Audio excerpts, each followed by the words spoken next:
Well, the first point I want to make in response to what Michael said there is not that this is just right-wing hysteria. It's not. Where does the recommendations about puberty blockers, which are life-altering drugs, not being prescribed to children, come from? It comes from Dr. Hilary Cass and the Cass Review. Who is Dr. Hilary Cass? Is she some right-wing activist? No, she's the former president of the Royal College of Paediatrics and Child Health. So to suggest that this is just a matter that is limited to the extreme right or fringe right groups is nonsense. There are concerns right across society about protecting children from dangerous, life-altering drugs. Secondly, the point I want to make is this information only became available because of a Freedom of Information Act request submitted by my party. It is quite clear from the documentation that has been obtained from the FOI that the civil service have made this decision knowing that, quote, they would open themselves up to the charge of acting politically. Well, what was actually said was they'd be criticised whatever decision they made. Yes, and I'm quoting from the document in relation to if they made the decision to take part, they would open themselves up to the charge of acting politically, because as you have rightly identified, Stephen, this is a political parade. And we have seen that the head of the civil service, Jane Brady, in the past has taken part in political parades such as this, not just taking part in them indeed, but she's waved the progress flag as she's walked down the street, which is a divisive symbol. She has done this and made this decision in spite of being told that attending the parade leaves the Northern Ireland Civil Service. Well, she's not attending the parade. She's not personally going, is she? Which is a question in itself. Why does the head of the civil service feel she shouldn't go, but other staff should be able to go? Why is she not going? You can flip this the other way. Why is Jane Brady not going?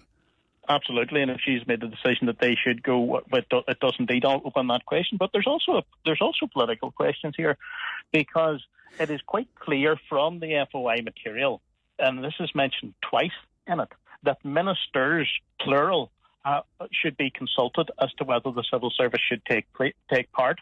It is also made explicitly clear who those ministers are that should be consulted, and it says that conversations with the First Minister and the Deputy First Minister and the Finance Minister should take place before the decision is made. So, when the DUP say this morning, for example, that this decision was a decision purely for the head of the Northern Ireland Civil Service, not for ministers, that's not the advice they received. And I would be extremely interested in why the DUP are not prepared to go on this morning. And I suspect, and I think they need to answer this question, that the proposal was put to Emma Little-Pengelly as Deputy First Minister, as is clear from the FOI material, which says that should have taken place, and that she panned it off. By the way, Sammy, in a statement said that civil service participation was a decision for the head of the civil service, not ministers. Public sector organisations should not be involved in political campaigns, they said. We can see through the FOI that John O'Dowd said that they should go. Yeah, but head of the finance department. And we can also see that through the FOI that it was for ministers to decide, which contradicts the DUP statement, and leaves the question open as to what their ministers actually did, or whether it's worth them being in government at all if they just let these things go ahead. But I mean, the fundamental problem here is that this is institutional activism by the Northern Ireland Civil Service. They're there to serve everybody. They're there to serve people regardless of political opinion and where they stand. And and let's not forget here too. Can staff not go through their Pride network to a day and still have your confidence that actually in their day job, everyone has a political opinion. They leave it at the door, don't they? So these staff can leave their political opinion at the door and still participate in a march for one day a year, can they not? Everybody's entitled to their political opinion. I don't dispute that for one moment. I'm not saying that somebody can't disagree with me on these issues and be in the civil service. The difference is this.